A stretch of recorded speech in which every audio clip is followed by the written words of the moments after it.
자, 오늘은 예수님의 제자 5번째 시간입니다. 우리 고난주간과 부활주의를 지내고 예수님의 제자 오늘 마지막 시간입니다. 자, 예수님의 제자가 어떤 사람인가? 그리고 나는 예수님을 믿으면서 주님의 제자의 모습으로 살고 있는가? 그리고 나의 삶 속에 예수님의 제자의 모습들이 나타나고 있는가에 대해서 자신을 돌아보고 자신을 점검하면서 더 나은 신앙, 더 나은 영적인 삶을 위해서 우리가 스스로를 채찍질하고 스스로를 갱신하며 개혁하는 삶을 살아가야 합니다. 자, 그러면 예수님의 제자가 어떤 사람이 제자라고 그랬죠? 첫 번째 시간에 예수님을 또 사람을 사랑하는 사람이라고 그랬어요. 두 번째는 열매를 맺는 사람이라고 그랬어요. 너희가 과실을 많이 맺으면 이로써 모든 사람이 너희가 내 제자인 줄 알 거다. 너희가 제자가 된다. 그리고 너희가 모든 사람을 사랑하면 이로써 모든 사람이 너희가 내 제자인 줄 알게 될 것이다. 하여튼 사랑하는 사람이고 열매 맺는 사람이고 세 번째는 배우는 사람이라고 했습니다. 마세테스라고 하는 그 헬라의 제자란 말은 배운다는 뜻입니다. 동사가 만사노인데 배운다는 거예요. 그래서 사람을 어디로 이끈다 이런 뜻입니다. 그러니까 주님을 배우는 삶. 주님이 뭐라 그랬어요? 예수님이 나는 마음이 온유하고 겸손하니 내 멍에를 메고 내게 배우라고 했습니다. 그래서 무엇을 배우는가? 라고 했을 때 예수님의 온유함과 예수님의 겸손함을 배우는 사람이 바로 제자다. 그리고 네 번째는 따라가는 사람이라고 했습니다. 우리는 세상 사람들은 다 따라갑니다. 뭐든지 따라가야 되고 뭐든지 믿어야 된다는 거죠. 그 따라간다는 것은 내가 믿는다는 거죠. 우리 서장님하고 이야기할 때 그런 얘기 하더라고요. 종교에 대해서 이렇게 가르치시는데 수고가 많으시다고. 그래서 제가 그랬습니다. 사람은 뭘 해도 믿어야 산다고 했습니다. 사람은 뭘 해도 믿어야 산다. 이거는 기독교적인 입장에서가 아니고 하다못해 자기 자신이라도 믿어야지 사람은 살 수 있다라고 하는 것이 철학적인 관점에서의 인간론입니다. 그러니까 뭐를 믿든지 인간은 뭘 해도 믿어야지 살 수 있는 그런 존재라는 거예요. 하다못해 내 자신이라도 믿어야 된다. 그런데 결국 내 자신을 믿어서 나에게 얻어지는 게 뭐가 있느냐. 결국 실망과 낙담밖에 없죠.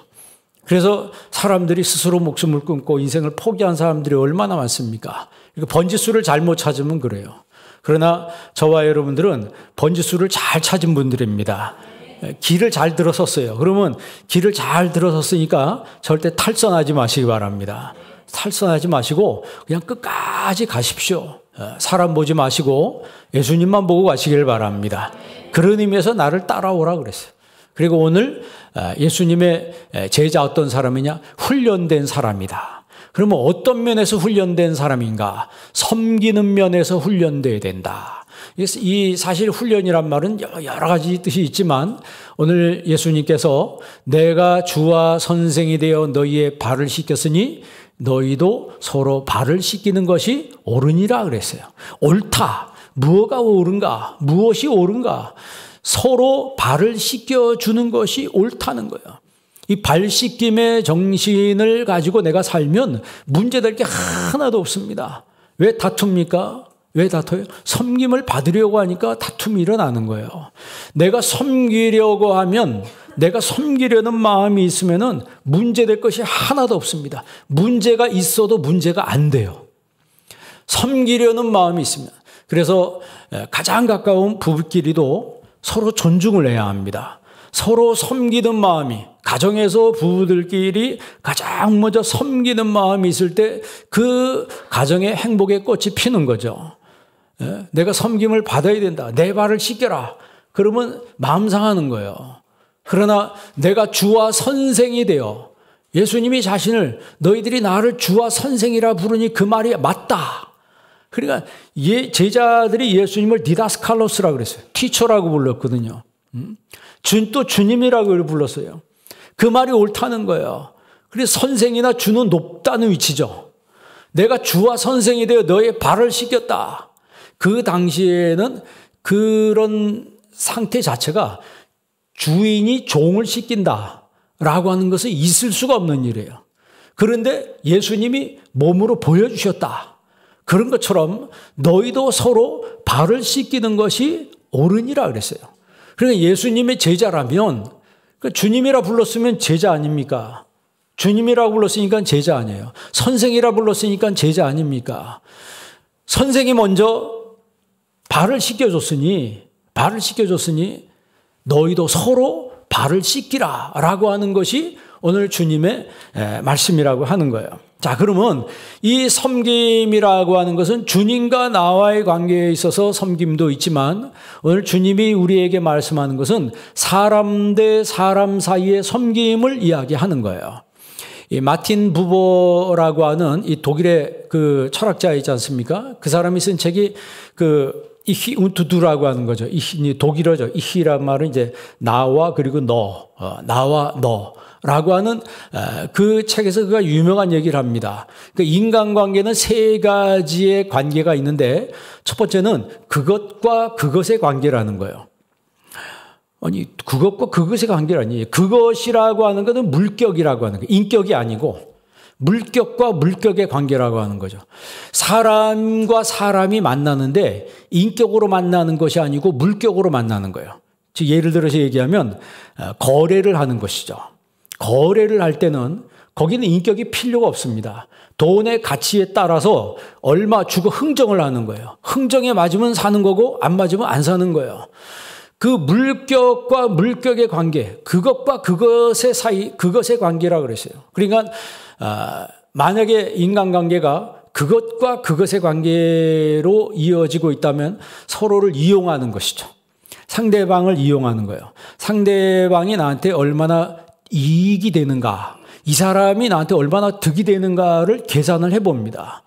계산을 해서 나한테 득이 될 때는 그 사람을 계속 만나는 거예요. 거래죠, 일종의. 그러나 더 이상 이 사람이 나에게 득이 되지 않는다고 할 때는 가차없이 그걸 끊어버려요. 우리가 교회를 다닐 때 여러분 교회 다니는 것이 교회가 나한테 이익이 되는가, 교회 다닌 것이 나한테 득이 되는가, 이런 생각으로 주님 앞에 나온다면 그 사람은 그야말로 그것과 그것의 관계, 하나님도 그것이고 나도 그것이고, 거기는 인격 관계가 하나도 없는 거예요. 그런데 두 번째 관계는 나와 그것의 관계라고 그랬어요. 나와. 이제 두 번째는 인격이라고 하는 게 나와요. 그런데 나는 인격인데 상대방은 그것, 물격이에요. 그러니까 이게 무슨 얘기냐면 나는 순전한 마음으로 인격적으로 그 사람을 대하는데 그 사람은 나를 물격으로 대하는 거예요. 그 사람이 나를 볼 때는 나는 그것이에요. 인격이 아니고. 그러니까 나는 순전한 마음으로 순수한 마음으로 그 사람을 대하는데 그 사람은 나를 이용하는 거죠. 우리나라 말로 빨대 꽂는다 그러죠. 빨대 꽂고 계속 나는 그 사람한테 순수한 마음으로 정 주고 뭘 주고 다 하는데 이 사람은 철저하게 나를 이용해 먹는 그런 관계, 그 관계를 나와 그것의 관계라 이렇게. 그러니까 인격과 물격의 관계라고 하는 거죠. 나는 인격으로 대하는데 그 사람은 나를 물격으로 대하는 거예요.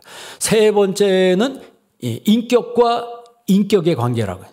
그러니까 나와 너의 관계, 진짜 마틴 부버가 얘기하는 나와 너의 그 관계. 그러니까 인격과 인격의 관계라고 하는 거죠. 그러니까 이 인격과 인격의 관계가 서로 이어질 때 거기서는 정말 사랑의 꽃이 피게 되는 것이죠. 사랑의 꽃이 피게 되고 서로 행복을 누릴 수 있게 되는 거예요. 그러나 인간은 불완전한 존재이기 때문에 아무리 인격과 인격의 관계라 할지라도 거기에는 항상 위험이 도사리고 있는 거예요. 부부의 관계라 할지라도 우리가 서로 같이 살지만 거기에 항상 위험이 도사리고 있습니다. 언제 그 관계가 훼손되고 어떤 문제를 통하여 그 관계가 깨질지도 모르는 그런 문제들이 주기적으로 도발을 일으킵니다. 그래서 최상의 관계는 뭐냐? 최상의 관계는 뭐냐? 인격과 인격 사이에 신격이 있어야 된다는 거예요. 인격과 인격 사이에 신격이 있어야 된다. 그 신격을 뭐라고 그러냐면 이 마틴 부부는 영원한 타자라 그랬어요. 영원한 타자. 거기서 하나님 주님을 말하는 것이죠. 그러니까 인격과 인격의 사이에 예수님이 그 가운데 있으면 그 관계는 정말 행복한 관계요, 온전한 관계, 완전한 관계로 지속될 수가 있다라고 하는 것입니다. 그래서 우리는 예수님의 제자로서 인격을 가진 존재가 신격을 가진 주님을 만나서 우리가 온전한 관계 속으로 나아가는 이 사람이 바로 제자라고 하는 거예요. 만약에 여러분 교회 생활하면서 물격으로 내가 교회를 대하고 주님을 대한다면 그 사람은 어떤 사람이 굉장히 교만한 사람일 가능성이 많습니다.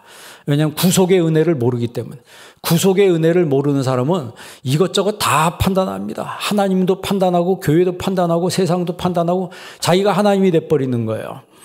그리고 사람이 교만해지면 각종 문제가 그 사람 때문에 일어납니다.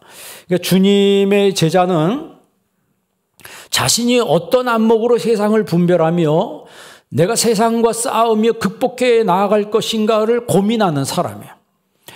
내가 어떻게 주님 말씀 따라서 내가 이 세상을 극복하고 이겨내고 싸워서 승리하는 삶을 살 것인가를 고민하는 사람. 그래서 마침내는 내가 주님의 영광을 돌리는 삶을 살겠다라고 하는 그 겸손한 모습을 끊임없이 보이는 그런 사람. 바울은 그가 어떻게 보면 지식적으로나 지혜적인 면에서 한 시대를 충분히 풍미할 수 있었던 그런 사람이었습니다.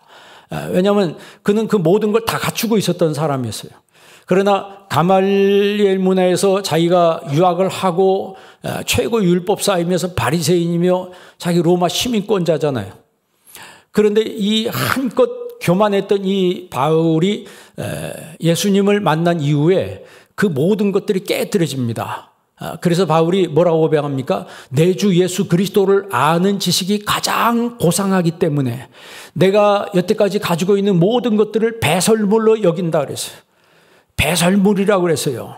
자기가 최고로 자랑하던 그 학벌과 자기가 그 배경으로 백그라운드로 여기고 있던 것들이 예수님 만나고 나니까 아무것도 배설물이라 이 말이에요. 그건 뭐예요? 가장 중요한 것을 발견했다는 거죠. 가장 중요한 것을 발견했다. 그래서 그는 기쁨과 즐거움으로 주님께 항복하고 순종하는 삶을 살았어요. 그게 바로 제자도입니다. 그게 바로 제자도예요. 그래서 바울은 자신의 삶 속에서 예수님만 드러나기를 기뻐했습니다. 자신의 삶 속에서 예수님만 드러나기를 기뻐했다. 내가 여러분 직장을 다니든지 사업을 다니든지 학교를 다니든지 내가 가정에서 가사를 돌보든지 내가 무엇을 하든지 내가 하는 삶의 현장에서 주님만이 영광 받으시기를 기뻐했다. 그러니까 내가 사나 죽으나 나는 누구 것이다? 주님의 것이다. 그리고 주님의 영광을 위해서 산다라고 자신이 고백을 했어요. 그래서 제자는 예수님을 배우는 사람이라고 그래서요. 예수님이 온유하고 나는 마음이 온유하고 겸손하니 내 멍에를 메고 내게 배우라 그랬어요. 그리고 제자는 예수님을 따라가는 사람이라고 그랬습니다. 잊지 마십시오. 마태복음에 예수님 뭐라 그랬어요? 나를 따라오라. 나를 따라오라. 왜? 내가 너를 사람 낚는 어부가 되게 하리라 그랬어요. 여러분, 어부의 사명이 뭡니까? 어부가 배를 타고 나가요. 왜 배를 타고 나갑니까? 여러분도 똑같이 배 타고 나가요. 그런데 나가는 목적이 다를 수 있어요. 어떤 배는 유람선이에요. 유람선에 탄 사람들은 어떤 사람들이에요? 유람선 보트 같은 거, 요트 같은 거 탄 사람들은 그냥 그 옷 다 벗어 제끼고 그 물속에 들어가죠. 스노클링하러, 스쿠버 다이빙 하기 위해서, 즐기기 위해서 바다로 나가는 거예요. 즐기기 위해서. 그런데 고깃배는 목적이 달라요. 똑같이 나가는데. 고기를 잡기 위해서 나가는 거예요. 예수님께서 나를 따라오라 하면서 내가 너를 사람 낚는 어부가 되게 하리라 그랬어요. 그러면 어부가 고깃배를 몰고 나가면 빈손으로 돌아올 가능성이 없습니다. 왜? 나갈 때는 반드시 고기를 잡으러 나가는 목적이 분명하고 이 사람들은 오래된 경험에 의해서 어디에 고기가 있는지를 알아요. 어디에다 그물질하면 고기가 잡히는지를 안다는 거예요. 그러니까 주님이 여러분이 어부라고 한다면 여러분이 세상에 나가서 전도하고 사람 낚는 어부가 된다면 주님께서 빈손으로 돌아오기를 원치 않는다는 거죠. 그러니까 내가 사는 삶 속에서 제자들은 내가 사는 일터가 바로 전도의 현장이고 선교의 현장이 되는 거예요. 그래서 복음을 전하는 거예요. 여러분 가장 귀한 것을 가지고 있으면 자랑하잖아요. 귀한 것을 가지고 있으면 자랑하잖아요. 여러분이 만약 명품백을 샀어요. 그러면 그거 그냥 장롱에만 숨겨둡니까? 장롱에만 숨겨둬요? 그렇지 않잖아요. 뭐 어디 중요한 자리 있으면 그거 들고 나가지 않겠습니까? 사람은 자기가 무엇든지 좋은 것을 가지고 있으면 자랑하고 싶은 것이 인간의 본능입니다. 그런 것처럼 예수 그리스도를 아는 지식이 가장 고상하고 가장 좋으며 그것이 가장 최상이라고 하는 사람은 만나면 예수님의 이야기를 한다는 거죠. 예수님이 이야기를 한다는 거예요. 그래서 내가 너를 사람 낚는 어부가 되게 하리라. 옛날에 여러분 얼마나 한국교회가 뜨겁고 열심이었습니까? 얼마나 뜨겁고 열심히 했어요. 제가 영국 갔다 온 얘기했잖아요. 영국의 지방마다 제가 여러 군데 다녔어요.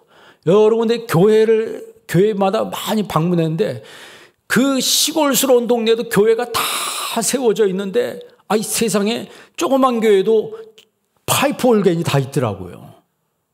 이 본당 이 앞에 강단에 그 비싼 파이프 올겐이 다 있어요. 그렇게 헌신했고 그렇게 어떻게 보면 정성을 들여서 교회를 지었는데 지금 교회들이 텅텅 비어 있어요. 텅텅 비어 있다고. 그거 왜 그래요? 과거의 신앙을 사람들이 버렸다는 거예요. 요즘 레트로 시대라고 그러잖아요. 레트로스펙트 뭐 줄여서 레트로라 얘기하잖아요. 복고풍 시대라고 하는 거예요. 복고풍 시대. 여러분 그래서 뭐 LP판이 그냥 굉장히 비싸게 팔린다고 그러더라고요. 저도 LP판이 굉장히 많았거든요. 그거 다 버렸어요. 그거 괜히 버렸다. 아니 어디 커피숍 가니까 뭐 LP판이 쫙 있더라고요. 그거 누르 틀어놓은 거를 아주 굉장히 아주 고풍스럽게 이게 디자인을 한 것 같아요. 뭐 전축이라든지 뭐 이렇게 조그만 옛날 같은 거 트랜지스터 이런 이 복고가 굉장히 유명해요. 어떤 카페 가 보니까 아예 그냥 레트로. 요즘 또 뉴트로, 빈트로 뭐 이런 표현을 많이 씁니다. 그러니까 과거의 복고가 지금 막 유행이라고 하는 거예요. 그러면 우리가 세상에 물적으로도 과거의 것을 끄집어내서 옷도 뭐 바지 뭐 펑푸짐하게 입고 다니더라고요. 젊은 친구들 보니까. 이게 레트로라고 하는 거예요. 그러면 지금 유행을 그렇게 따라간다면 레트로를 정말 그렇게 유행이라고 따라간다면 우리가 영적 레트로가 좀 있어야 합니다. 과거에 여러분 우리가 그렇게 뜨겁고 모이기를 힘쓰고 열심히 기도하고 찬양했던 그런 과거 그런 전통 그걸 다시 여러분 복구하시길 바랍니다. 그걸 복구해서 정말 우리가 더 새롭게 나가야 되지 않겠어요? 옛날 거 끄집어내가지고 옛날 거 좋다고 다시 다 유행시키면서 왜 영적으로는 점점 내리막길을 걷고 침체의 늪속으로 빠져들어가냐 이 말이에요. 이제 여러분 신앙이 다시 한번 부활하기를 바랍니다.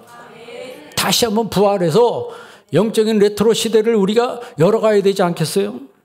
제자는 따라가는 사람이라고 그랬어요. 제가 지난번에 말씀할 때 이 따라간다는 아클로세모이라고 나를 따라오라 이 말은 노예에게 쓰는 말이라고 그랬어요. 군인에게 쓰는 말이라고 그랬어요. 법적인 용어라고 그랬어요. 세 가지로 쓰인다고 그랬어요. 그러면 생각해 보세요. 군인에게 나를 따라오라. 거기는 어떤 뜻이 있는 거예요? 강제성이 있는 거예요. 내가 해도 되고 따라가도 되고 안 따라가도 되고 그게 아닙니다. 그건 강제성이 있는 거예요. 노예한테 아크로세모이 나를 따라오라 그랬어요. 그럼 거기도 뭐가 있는 거예요? 강제성이 있는 거예요. 법적인 면에서 따라야 된다라고 하는 그것도 강제성이 있는 거예요. 노예에게든지 군인에게든지 법적으로든지 따라오란 말은 거긴 다 강제성이에요. 강제성. 만약 법을 안 지키면 나에게 당장 뭐가 찾아와요? 불이익이 찾아오잖아요. 노예가 따라오라, 주인이 따라오라는데 안 따라오는 것은 생명이 왔다 갔다 하는 거예요. 군인에게도 똑같이 명령했을 때 군인이 따르지 않은 거는 그거는 자기한테 치명상을 입게 된다는 거예요. 전쟁이 일어나면요, 뒤에 독전대가 있습니다. 독전대가 뭐냐면 전쟁을 하는 군인이 전진했는데 전진 안 하고 무서워서 도망가는 친구들이 있어요. 그 도망가는 친구들을 처리해 주는 게 독전대입니다. 그래서 그거는 붙잡히면 사형입니다. 그 현장에서요. 그러니까 이 어떻게 보면 인간의 법이라고 하는 건 무시무시한 거예요. 무시무시한 겁니다. 그런데 우리는 주님이 우리에게 나를 따라오라고 생각했을 때 이게 우리는 어떻게 생각합니까? 아까 얘기한 대로 물격으로 생각하는 거예요. 물격으로 생각하는 거예요.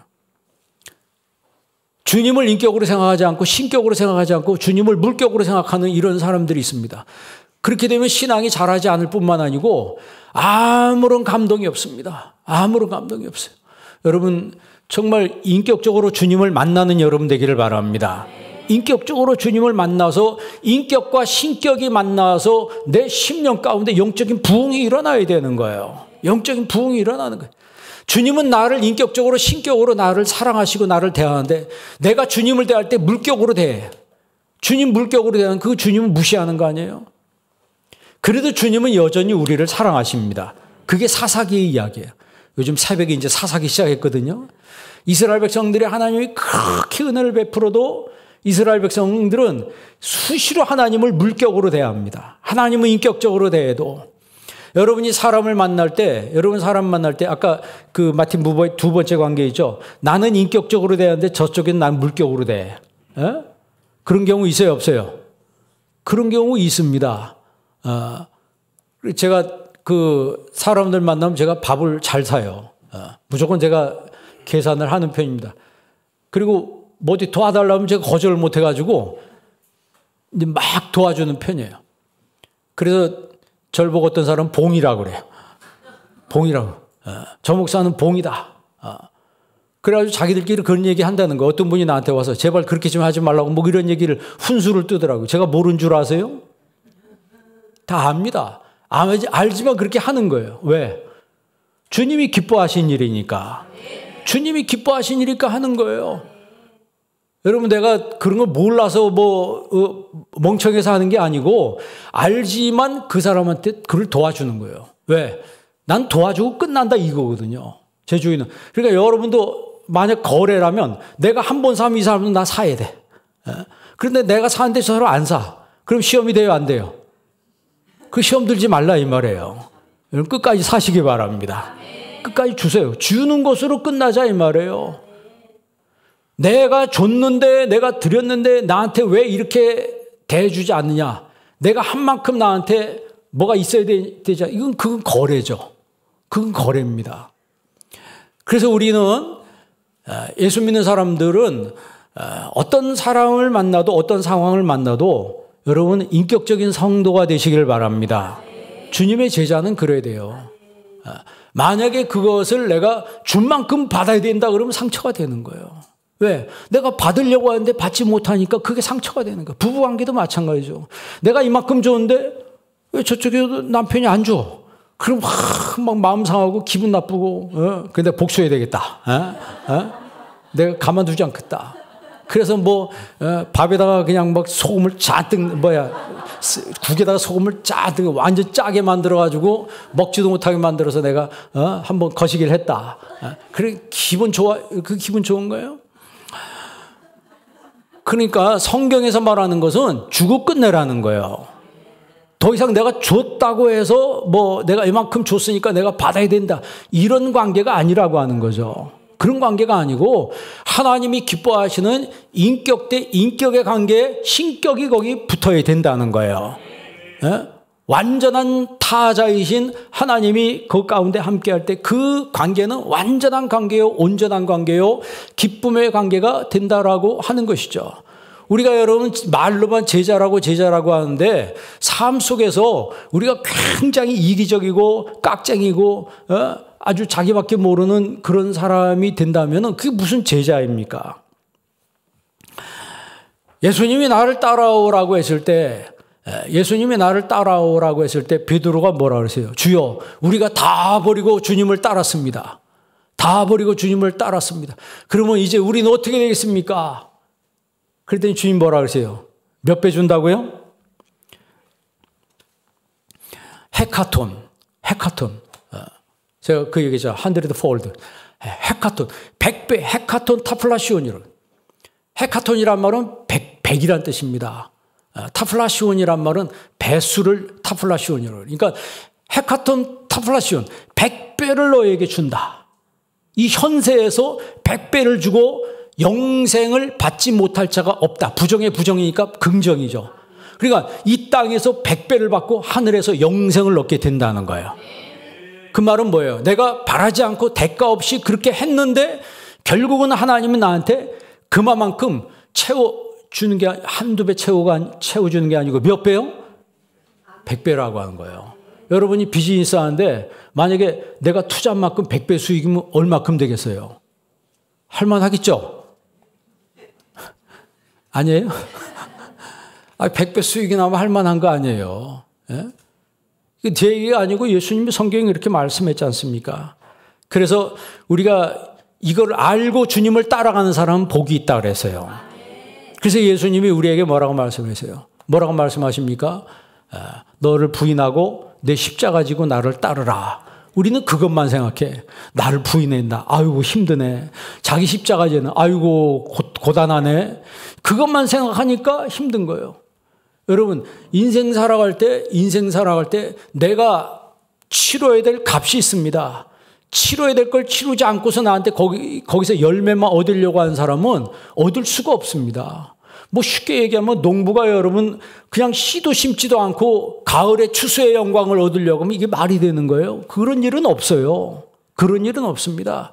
고단하고 힘들지만 씨를 뿌렸을 때 부지런히 가꿨을 때 가을에 그 추수의 영광을 거두게 되는 것처럼 운동선수가 땀 흘려서 열심히 노력한 그것을 경기장에서 자기가 그 열매를 얻게 되는 것처럼 신앙도 마찬가지라고 하는 거예요. 예수님이 제자도를 우리에게 말씀하실 때 반드시 그 사람을 심은 대로 거두게 하신다라고 하는 거예요. 그래서 여러분 주님을 따라갈 때 기쁜 마음으로 따라가는 여러분 되시기를 바랍니다. 그래서 제자의 삶의 특질을 지난번에 하다 말았는데 첫 번째 다시 한번 보십니다. 첫 번째 제자의 특질은 어떤 사람인가? 한번 읽어보겠습니다. 하나님이 성경에서 제시하는 말씀을 자신의 삶의 목표로 받아들이는 사람. 성경에서 주님이 제시하는 말씀이 뭐예요? 뭘 제시했나요? 너희는 땅끝까지 이르러 뭐가 되라? 내 증인이 되라 그랬어요. 그러면 내가 사는 삶의 현장 속에서 내 직장과 사업과 내 모든 걸 동원해서 예수님의 증인된 삶을 사는 사람. 그래서 제가 아는 어떤 분은 장로님인데 자신이 비즈니스 하는 것에 거의 수익을 선교에다가 다 투자하더라고. 그런데 놀라운 사실은 비즈니스가 사업장이 더 확장되는 거예요. 더 확장되고 돈은 더 많이 벌리게 되는 거예요. 그거를 간증하시더라고. 우리는 그렇게 하면은 사업도 쪼그라들고 수입도 인컴도 더 쪼그라드는 걸 알고 있는데 오히려 주님 영광에서 그렇게 투자하고 했더니 더 많은 돈이 벌리더라는 거예요. 그러니까 주님이 성경에서 제시하는 말씀을 내 삶의 목표로 받아들이는 사람이 바로 제자라고 하는 거예요. 두 번째 보세요. 한번 읽어보겠습니다. 제자의 삶을 살기 위해 어떤 값이라도 기꺼이 지불할 준비가 되어 있는 사람. 제자의 삶을 살기 위해 어떤 값이라도 기꺼이 지불할 준비가 되어 있는 사람. 여러분 바울이 디모데에게 어떤 사람에게 부탁하라고 그랬어요? 충성된 사람에게 부탁하라고 그랬어요. 아무한테나 부탁하는 게 아니고. 그러니까 제자는 정말 충성된 사람이에요. 충성된 사람. 내가 이 그리스도 예수의 좋은 군사로 나와 함께 고난을 받자라고 했을 때 이 디모데는 그런 상황을 거절하지 않았습니다. 기꺼이 바울과 함께 그 길을 가기로 의기투합했습니다. 그러니까 복음을 위해서 고난이라고 하는 것도 기꺼이 지불할 준비가 되어 있는 사람이 바로 제자라고 하는 것이죠. 만약 이제 그런 준비가 안 돼 있는 사람은 그런 말씀 들으면 불편하겠죠. 왜 그래? 내 안에 소돔과 고모라가 왕노릇하고 있기 때문에 그래요. 소돔과 고모라가 왕노릇하고 있는 사람은 하나님 말씀 들리지도 않고 제자의 삶을 살 수도 없는 겁니다. 세 번째 보십시오. 세 번째 다 같이 있습니다. 하나님 말씀을 사랑하는 사람이다. 그렇죠. 예레미야가 뭐라 그래요? 주의 말씀은 내게 기쁨과 내 마음의 즐거움이오나. 예레미야 선지자도 하나님 말씀이 기쁨과 내 마음의 즐거움이 된다. 하나님 말씀을 사랑한다는 표현을 했습니다. 그리고 네 번째 제자는 어떤 사람이에요? 종의 마음을 가진 사람, 섬김의 정신을 가진 사람. 그러니까 종의 마음, 섬김의 정신을 가지고 주님을 믿는 사람을 하나님께서 내버려 두시냐? 그렇지 않습니다. 우리가 여호수아서 새벽에 끝났는데 그 여호수아서를 하면서 제가 그런 말씀을 했습니다. 이 성경 해석학에 비례의 원리라고 하는 게 있어요. 비례의 원리. 그 사람이 한 만큼 성경의 분량이 차지하는 거예요. 성경의 분량이 차지하게 되는. 갈렙이라고 하는 사람이 나오는데 그 땅 분배에 대해서 막 얘기하면서 갑자기 갈렙이라고 하는 사람 이름이 딱 등장하면서 그 사람에 대해서 장문에 걸쳐서 계속 갈렙에 대해서 이야기합니다. 그걸 비례의 원리라고 그래요. 다른 사람은 이름만 나와요. 이름 한번 딱 나오고 지파만 딱 나오고 끝나는데 갈렙은 이름이 그 분량이 굉장히 장문에 걸쳐서 나와요. 그 갈렙이 어디 지파예요? 유다 지파입니다. 그 유다 지파가 복을 받는 거예요. 그 땅을 분배받는데 98성읍을 받아요. 가장 넓은 땅을 받습니다. 장자인 루벤이 가장 큰 땅을 분배받아야 되는데 장자보다 유다가 가장 큰 땅을 받고 두 번째로 땅을 많이 받은 지파가 누구예요? 요셉입니다. 요셉. 요셉이 결국 뭡니까? 이스라엘을 살린 사람들 아니에요. 애굽에 불려들어가지고 이스라엘을 살린 사람들 아니에요. 그래서 요셉이 두 아들을 낳습니다. 두 아들을 낳는데 첫째가 므낫세고 둘째가 에브라임이에요. 그래서 두 아들이 한 지파씩 돼요. 다른 사람들은 한 지파로 끝나는데 요셉의 두 아들이 한 지파씩 돼서 두 지파가 되는 거예요. 그래서 요단 가기 전에 므낫세 반지파, 요단 건너서 므낫세 반지파에서 므낫세가 거의 2배의 땅을 받게 되는 거죠. 그러니까 첫 번째 유다고 두 번째는 요셉이라고 순서가 바뀐 거예요. 루벤, 시몬 이렇게 나간 게 아니고 유다, 요셉 이렇게 나간다니까요. 그러니까 우리 성경은 육신의 원리를 따르지 않고 영적인 원리를 따르는 거예요. 영적인 원리를 따르는 거예요. 그렇게 헌신한 만큼 하나님이 그만큼 땅과 거기에 대한 분배, 거기에 걸맞는 분배를 그에게 덤으로 하나님이 주셨다라고 하는 것이죠. 여러분, 우리가 종의 마음을 가진 사람은, 종의 마음을 가지고 내가 섬기는 사람은 하나님이 너 종되라고 해서 종으로 끝나는 것이 아니고, 종이라고 해서, 종의 마음이라고 해서 여러분 낮은 마음이 아니에요. 종이라고 해서 신분이 낮은 게 아닙니다. 오늘 예수님께서 말씀하시잖아요. 내가 주와 선생이 되어 너희의 발을 씻긴 것처럼, 이게 종의 마음이에요. 너희도 서로 발을 씻기라 그랬어요. 여러분, 같은 성도들끼리 발 씻김의 정신으로 만나면은 거기에 어떤 현상이 벌어지겠어요? 정말 거기에는 행복이 박 터지게, 정말 너무 서로 행복할 거예요. 그렇지 않겠어요? 집에서도 부부가 서로 섬기려는 마음으로 발 씻겨줘. 내가 오늘 발 씻겨줄게. 아우, 씻기지 마. 제발 씻기지 마. 그래도 기분은 좋을 거 아니에요. 그렇게 발을 씻겨주고 발을 씻겨주지 않는다 할지라도 내가 발 씻겨주는 그런 정신으로 그렇게 섬김의 정신으로 산다면 그 집의 행복은 절대 깨질 일이 없는 거예요. 영국의 그 왕립 육군 사관학교 목표가 뭐냐면 지휘하려면 섬기라는 거예요. 지휘하려면 섬기라. 우리가 잘 아는 대로 노블레스 오블리주라는 그런 말 있잖아요. 그건 뭐예요? 고귀한 사람이 먼저 본을 보여야 된다는 거예요. 고귀한 사람이 먼저 본을 보여야 된다. 그래서 여러분 포클랜드 전쟁이 일어났을 때 영국의 찰스 왕세자가 공군 조종사로 최전방에 나가서 전투를 하지 않습니까? 왕세자가 최전방에 나가서 전투하다 죽으면 어떻게 하려고? 그 각오하고 나간 거 아니겠습니까? 우리나라 여러분 고위공직자 자녀 50%가 군 면제. 고위공직자들의 그 자녀들이 50% 절반 정도가 군대를 안 갔다는 거예요. 그건 왜 그러냐면 애들 이제 유학 보내가지고 어떻게든 이제 군대 안 보내려고 거기서 처리를 하는 거죠. 뒤처리를 하는 거예요. 우리가 잘 아는 대로 여러분 그 이스라엘의 전쟁이 일어났을 때 공항에 젊은 사람들이 꽉 찼다 그러잖아요.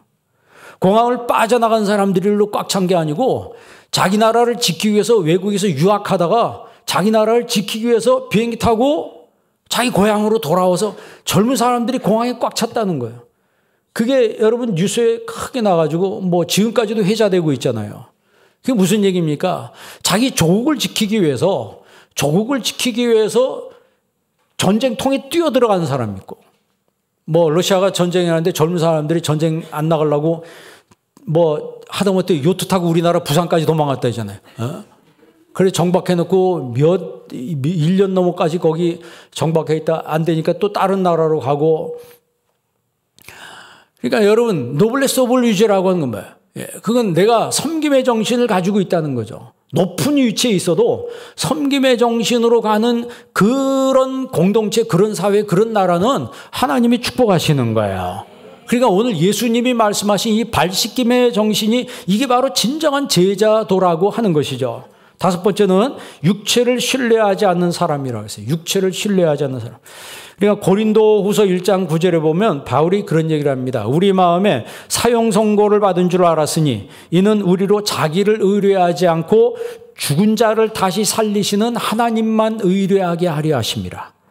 그러니까 죽은 자를 다시 살리시는 하나님만 의뢰하게 하려 하심이라. 내 마음에 사형 선고를 받은 것처럼 바울은 자기가 이미 죽을 걸 알고 있습니다. 자기가 이제 죽는다는 걸 알고 있어요. 그러나 나는 육체를 의뢰하지 않고 죽은 자를 다시 살리시는 하나님만 의뢰한다. 여러분 그게 바로 주님의 제자라는 거예요. 여섯 번째는 사람을 사랑하는 사람이다. 우리가 잘 아는 대로 사람을 사랑하는 사람. 일곱 번째는 쓴뿌리의 올무에 걸리지 않는 사람. 히브리서 12장에 보면 쓴뿌리 이야기가 나옵니다. 쓴뿌리가 나서 괴롭게 하고, 그러니까 이 쓴뿌리가, 여러분 쓴뿌리가 없는 사람은 없어요. 저나 여러분이나 알게 모르게 여러분 마음에 다 쓴뿌리가 있습니다. 근데 이게 계속 무럭무럭 자라요. 무럭무럭. 그러니까 주기적으로 잡초 뽑아야 되듯이 여러분 그런 것들을 뽑아내야 되는데, 정원을 망치는 비결은 뭐라 그랬어요? 가만히 두면 정원은 자동적으로 망가지는 거예요. 계속해서 피를 뽑고 갖고 와야지 아름다운 정원이 되는 것처럼 우리 영혼도 마찬가지예요. 나도 모르는 사이에 쓴뿌리가 여기저기 나서 잘 지내다가 어느 날 갑자기 기분 나빠지는 거예요. 어느 날 갑자기 성질 나는 거예요. 여러분 그럴 때 잘 분별하시길 바랍니다. 잘 분별해서 그 쓴뿌리를 하나님 말씀으로 뽑아내야 되는 거예요. 회개로 뽑아내야 된다는 거예요. 그래서 우리는 쓴물을 내는 사람이 아니고 단물을 내는 사람이 되어야 된다. 그게 바로 예수님의 제자예요. 여덟 번째는 열매 맺는 사람이다. 열매, 무슨 열매요? 성령의 열매. 성령의 열매. 아홉 번째, 마지막으로 자기 생활을 훈련할 줄 아는 사람이다. 자기 생활을 훈련할 줄 아는 사람. 그러니까 기도하는 면에, 말씀 읽는 면에, 절제하는 면에 있어서 자기를 훈련할 줄 아는 사람이다. 그래서 제자의 마지막 특징은 훈련된 사람이라는 것이죠. 고린도전서 9장 25절 한번 읽어보세요. 고린도전서 9장 25절 다 같이 있습니다. 이기기를 다투는 자마다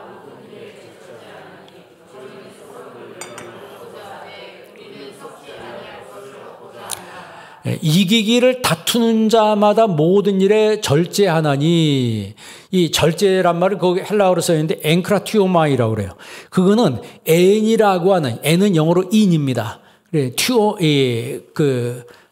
티오마이란 말은 크라토스란 말이에요. 크라토스란 말을 많이 들어봤죠.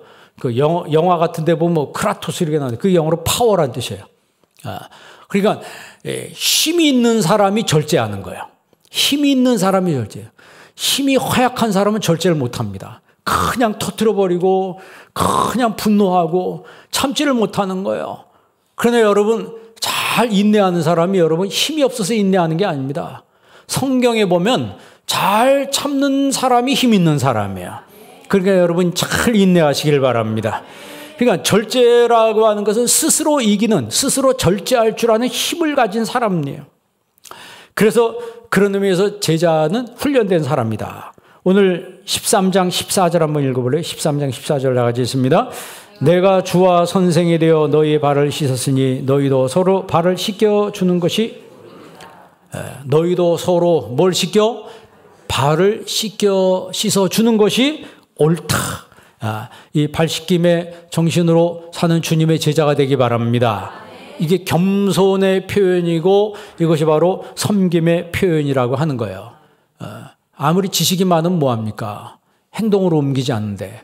그래서 고린도 교회를 향해서 바울이 뭐라고 얘기합니까? 지식은 교만하게 하며 사랑은 덕을 세우나니. 지식은 교만하게 하지만 사랑은 덕을 세운다 그랬어요. 이 교만하다는 말은 이제 부풀린다는 뜻입니다. 그 밀어낸다는 그런 뜻이에요. 그러니까 사람 마음에 교만이 들어오면 상대방을 다 밀어내요. 다 밀어내고 흩어버린다 이런 뜻이 있습니다. 그러니까 지식이란 이름으로 남을 밀어내고 흩어버리고 그거를 여러분 부풀리면은 그 하나님이 기뻐하지 않습니다. 기뻐하지 않아요. 그 솔로몬의 여러분 그 이야기를 보면은 어떤 여자가 두 여자가 자다가 한 여자가 자기 애를 깔아서 죽였다 그랬잖아요. 그래가지고 잠도 한 통에 상대방 여인의 아기를 자기 품에 갖다 놓고 자기 죽은 아기를 상대방 여인의 품에 갖다 놨어요. 상대방 여인이 자서 일어나 보니까 자기 애가 죽어 있는 거예요. 근데 가만 보니까 내 애가 아니에요. 내 애가 아니야. 그래서 그거 가지고 재판이 솔로몬 왕한테 재판을 했습니다. 그래서 솔로몬이 뭐라고 합니까? 뭐라고 판결해요? 그 아이를 갈라라. 갈라라 그랬더니 친모는 뭐라 그래요? 친모는 차라리 그 여자한테 주세요. 옆집 아줌마 뭐라 그래요? 아니라 그 애를 갈라야 된다는 거예요. 반토막 내서 서로 나눠주라는 거예요. 그러니까 신앙도 옆집 아줌마 신앙이 있다니까요. 친모 신앙이 있고 옆집 아줌마 신앙, 옆집 아줌마니 아싸라게 갈르라는 거예요. 그게 여러분 우리가 생각할 때 어떻게 보면 그게 더 맞을 수 있어요. 왜? 아싸라게 딱 갈라서 나눠 가지면 되잖아요. 그런데 친모의 마음은 그게 아니거든요. 자기 자식인 거 뻔히 아는데 그 아이를 죽일 수가 있습니까? 그러니까 예수님이 발 씻김의 정신으로 내가 너희에게 본을 보인 것처럼 너희도 그렇게 하라는 거예요. 15절 그 다음 읽어보세요. 15절 읽습니다. 내가 너희에게 행한 것 같이 너희도 행하게 하려 본을 보였노라. 예수님의 제자들은 3년 동안 예수님을 랍비라고 부르면서 따라다녔어요. 랍비라고 그랬으니까 자기들은 제자란 얘기 아니에요. 제자라. 그러니까 우리도 여기 예배드린 여러분도 주님의 제자입니다. 다 주님의 지체라고 하는 거예요. 우리가 주님의 지체라. 여러분, 우리가 지체라고 했을 때 우리의 손은 손을 위해서 존재하지 않습니다. 우리의 눈도 눈을 위해서 존재하지 않아요. 우리의 심장도 심장을 위해서 존재하지 않아요. 우리의 모든 장기와 우리의 신체는 몸을 위해서 존재합니다. 교회는 주님의 몸이라고 그랬어요. 그리고 주님께서 교회의 머리가 되신다고 했습니다. 그리고 우리가 다 지체가 돼서 하는 역할들이 다 조금씩 달라요. 그러나 모든 지체들이 유기적으로 하나가 돼서 옆집 아줌마 신앙이 아니고 아싸라게 갈릅시다 이게 아니고 진짜 차라리 저 사람한테 주십시오. 내가 손해보는 것 같지만 그게 사는 길이라고 하는 거예요. 내가 손해보는 것 같지만 그게 사는 길이라는 거예요. 그러니까 섬김의 정신으로 발 씻김의 정신으로 산다라고 하는 것은 그 하나님의 은혜요 복이라고 하는 거예요. 여러분 그 다음 16절 한번 읽어볼래요? 16절 읽습니다. 내가 진실로 너희에게 이르노니 종이 주인보다 크지 못하고 보냄을 받은 자가 보낸 자보다 크지 못하나니. 아멘. 이게 잘 보세요. 종이 주인보다 뭐하지 못하다? 크지 못하다. 그러니까 내가 발을 씻겨준다고 해서 내가 작아지는 게 아니라는 거예요. 내가 사람을 섬긴다고 해서 내가 초라해지는 게 아니라는 거예요. 오히려 더 큰 사람이 된다라고 하는 것을 주님 말씀하시고 그 다음 16절 읽어보세요. 16절 나가지 있습니다. 17절 너희가 이것을 알고 행하면 뭐가 있으리라? 복이 있으리라. 그러니까 결론적으로 이야기하면 뭐예요? 우리가 발 씻김의 정신으로 주님 말씀에 순종해서 섬김의 정신으로 사는 그 사람에게 뭐가 있으리라? 복이 있으리라.